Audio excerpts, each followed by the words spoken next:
E aí pessoal, tudo bem com vocês? Então, hoje nossa aula será sobre a agricultura brasileira.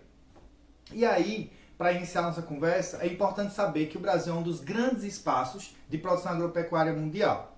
Mas apresenta um problema, que é o subaproveitamento das terras agricultáveis. Tá? Uma pesquisa divulgada pelo INCRA mostra que o Brasil tinha um aproveitamento de cerca de 20% das suas terras agricultáveis. Vale lembrar, pessoal, que essas terras agricultáveis não necessariamente está contando terras que estão com florestas, certo? Ou seja, essas terras que estão sob o domínios florestais, sobre reservas florestais. Isso aí deixa de lado. São terras que já passaram pelo processo de desmatamento, mas que não são bem utilizadas, não usam técnicas que tornam a produção agropecuária mais eficiente, tá?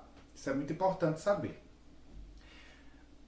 Ou seja, aumentar a produção agrícola do Brasil passa por uma modernização de técnicas, pelo uso de técnicas mais eficientes, e não necessariamente pelo aumento das áreas desmatadas, tá? Isso é muito importante saber. Outra coisa, pessoal, a respeito do Brasil, é que durante a nossa história, nós tivemos alguns ciclos de produção e que giraram a nossa economia, tá? Esses ciclos econômicos, eles iniciam a partir da exploração do pau-brasil. E aí eu trouxe essa madeira para representar esse primeiro ciclo, tá? Que era uma prática extrativista.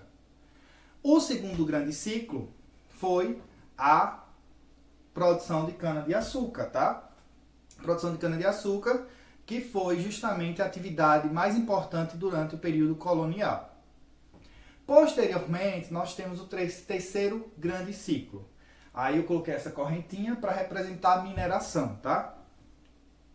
18 quilates, aí 19, 20, enfim, 21 quilates. Mentira. Mas basicamente isso. Mineração, terceiro grande ciclo econômico do Brasil. O quarto grande ciclo econômico do nosso país, café, certo? Então, quarto grande ciclo, a produção do café.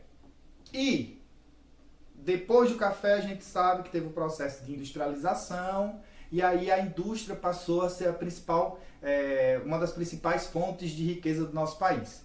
Mas, paralelamente à indústria, nós temos algumas outras atividades que começam a florescer e tornam-se muito importantes para a economia brasileira. Entre elas, o cultivo de soja, certo? E aí eu trouxe o óleo para ilustrar, beleza? Pronto. Então, sabendo disso, o Brasil é muito importante na economia global, porque o Brasil tem um potencial muito grande e parte desse potencial ele usa. Poderia usar mais, mas ele usa de uma forma que o mundo precisa dos alimentos produzidos pelo Brasil. Pessoal, agora a gente entra no contexto histórico, tá? Pegamos um pouquinho aqui de contexto histórico, mas vamos aprofundar. Vamos para o Brasil colônia, certo? Durante o Brasil colônia, o sistema de colonização praticado foi o sistema de exploração, tá? E nesse sistema de exploração, nós tivemos os dois primeiros ciclos, pau-brasil e cana-de-açúcar.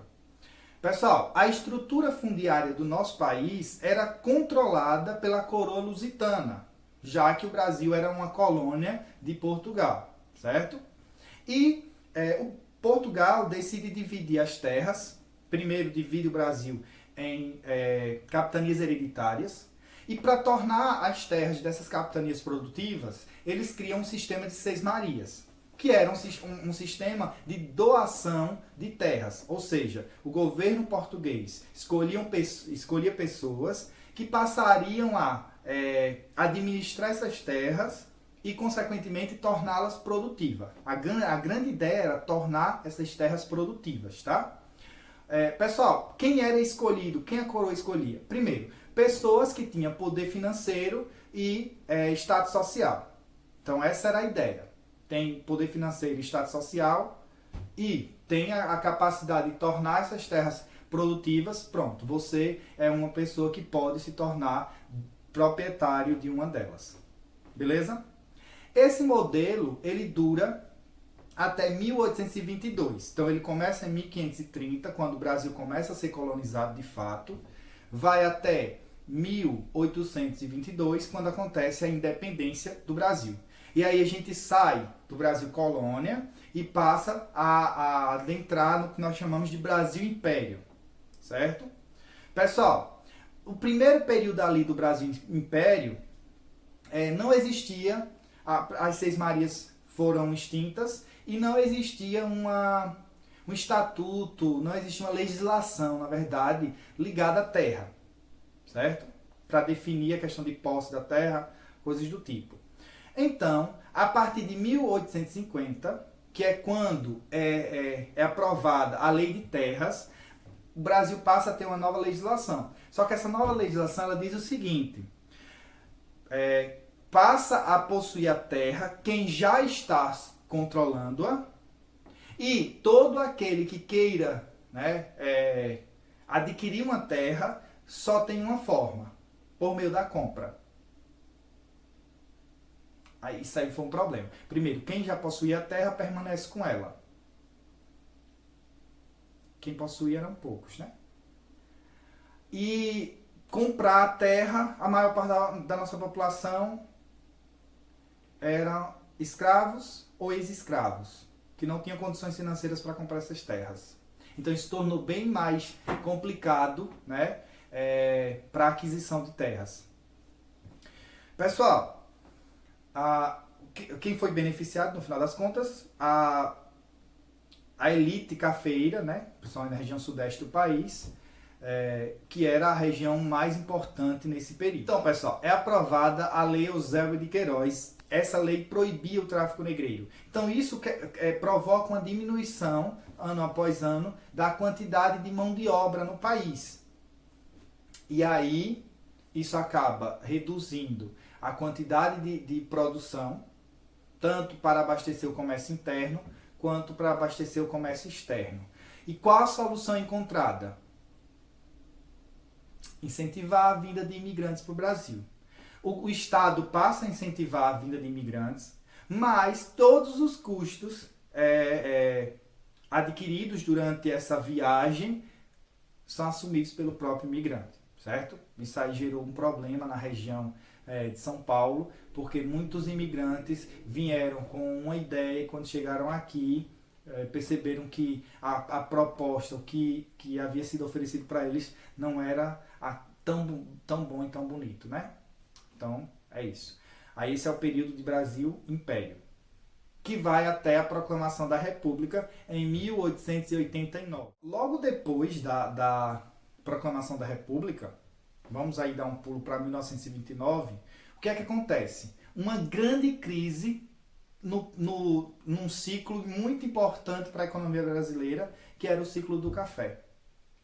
Essa crise, ela começa nos Estados Unidos, né? Foi a quebra da Bolsa de Valores de Nova York, que aconteceu em 1929, e acaba afetando vários países, inclusive o Brasil, que era um grande exportador de café para os Estados Unidos.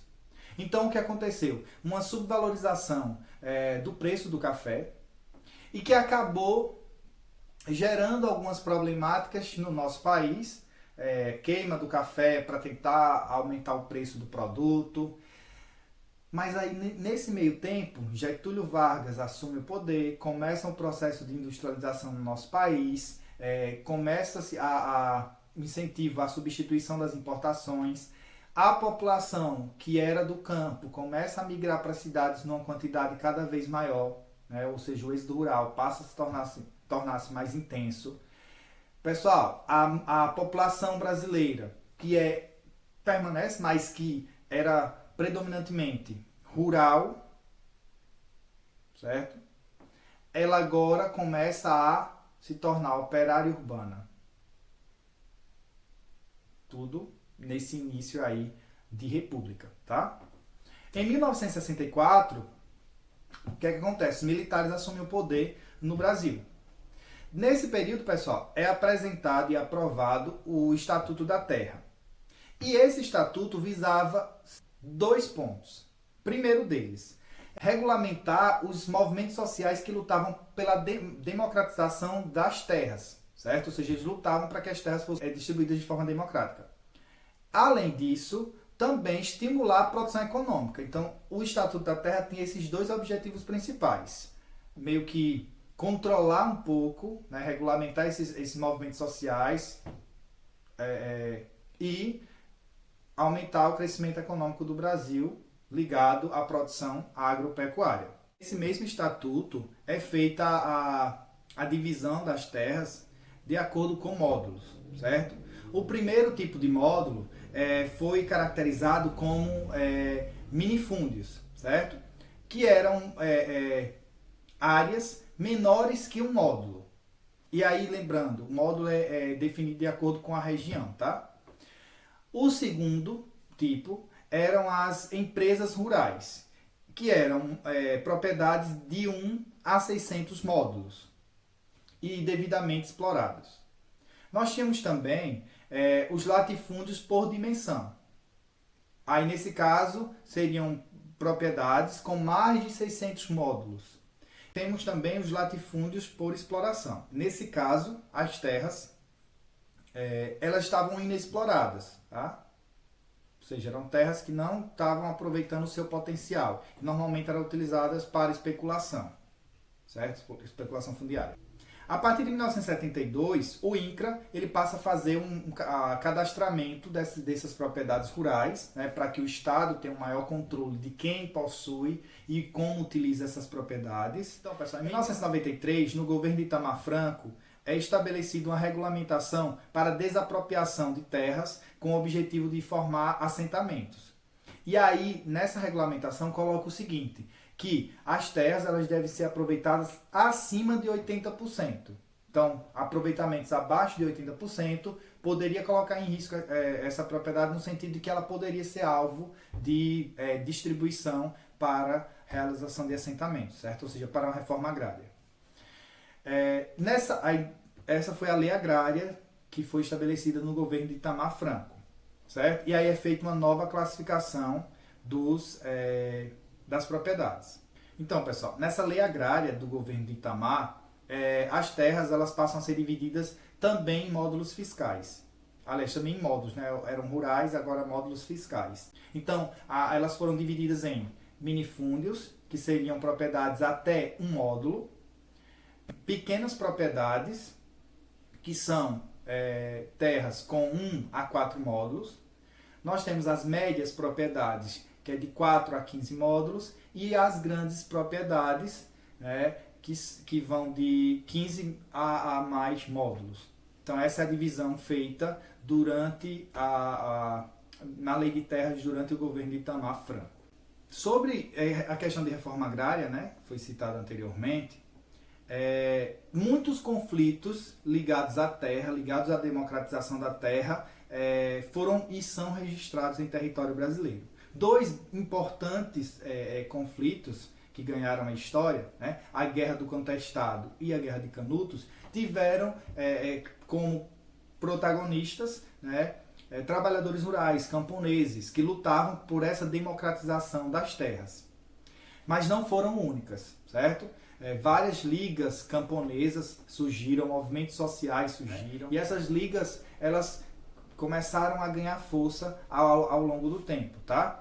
Uma das principais, a La Liga Campesina, né? Ela é um movimento internacional, porque é uma luta não só do Brasil, essa questão da reforma agrária, certo? Aqui no Brasil, nós temos um movimento que é muito conhecido, que é o movimento dos trabalhadores sem terra, né? Então, todos esses grupos lutam pelo acesso à terra. Então, pessoal, começa um avanço da fronteira agrícola brasileira para a região centro-oeste e para o norte do país. Isso acaba gerando uma degradação muito forte do cerrado e da floresta amazônica e gera-se conflitos no campo envolvendo indígenas, mineradores, agropecuaristas, extrativistas, enfim. Então começa-se um conflito muito forte. Esses conflitos acabam gerando muitas mortes, né? Segundo a Pastoral da Terra, em 2015 foram 47 mortes, tendo os estados do Pará e de Roraima como aqueles onde aconteceram mais assassinatos. Entre os mortos estão indígenas, quilombolas, poceiros, sem terras, ambientalistas, trabalhadores rurais e lideranças de movimentos. A violência contra o campesinato brasileiro se concentra na Amazônia e se dá por motivos econômicos relacionados à ocupação com atividades ligadas ao agronegócio, à grilagem de terras e à exploração madeireira ilegal. O Brasil também passou pela Revolução Verde, né? Mas nos países considerados do terceiro mundo, ou seja, aqueles menos desenvolvidos, essa Revolução Verde ela inicia a partir de 1950, né? Ou seja, é bem mais recente do que no resto do mundo, melhor dizendo, nos países desenvolvidos, tá? Um detalhe importante, pessoal, é que essa modernização do campo, ela acaba gerando pontos positivos, porque aumenta a produtividade, novas técnicas são utilizadas, novas sementes melhoradas, enfim. Mas, ao mesmo tempo que isso acontece, ela não chega a todos. Então, os benefícios da revolução não chegam principalmente aos pequenos produtores. E quando esses pequenos produtores eles não são contemplados com essas inovações, acaba que muitos deles são obrigados a deixar o campo, certo? E ir para as grandes cidades, gerando problemas nessas grandes cidades, já que acontece o inchaço urbano. Sobre a relação de trabalho no campo, durante muito tempo da nossa história, a marca principal era que a mão de obra brasileira era escrava. Isso mudou, né, com a Lei Áurea e também na década de 60 com a criação do Estatuto do Trabalhador Rural, onde ali os direitos trabalhistas do camponês passaram a ser contemplados. Atualmente, nós temos algumas formas de relações no campo, né? Relações de trabalho no campo. A primeira delas é morador ou agregado, que é aquela pessoa que não é proprietária da terra, ela recebe a concessão para usar uma parte da terra para produzir o seu alimento, ou seja, para a subsistência, certo? Então é um acordo do dono da propriedade com o seu morador, a pessoa que vai utilizar daquela terra. O segundo tipo é o assalariado, certo? Ou seja, a pessoa que é contratada para executar determinada atividade no campo. Então é um assalariado. Nós temos a parceria. A parceria, pessoal, você utiliza a propriedade da outra pessoa e no final você vai dividir o que é produzido, certo? No colonado era chamado de meieiro. Temos o arrendatário, que é quando uma propriedade, você arrenda uma propriedade, né? Você que é trabalhador rural, arrenda a propriedade. E aí você paga em dinheiro para utilizar aquela propriedade durante aquele período. Se é algo que você vai produzir em um ano, você vai pagar um valor de acordo com aquele ano, né? Se você vai plantar algo que tem duração de 2 anos, aí o valor seria o dobro daquele de um ano, certo? Boia fria. Boia fria, pessoal, normalmente tem um gato no meio. Gato seria a pessoa que vai contratar esse boia fria para trabalhar numa propriedade de um terceiro, certo? E temos a relação familiar, né? O trabalhador, ele pertence àquela família, né? E está trabalhando ali também no sentido de subsistência principalmente. Então essas são as principais relações de trabalho estabelecidas hoje aqui no Brasil. Pessoal, foi um prazer enorme estar com vocês. Um beijo no coração e até a próxima.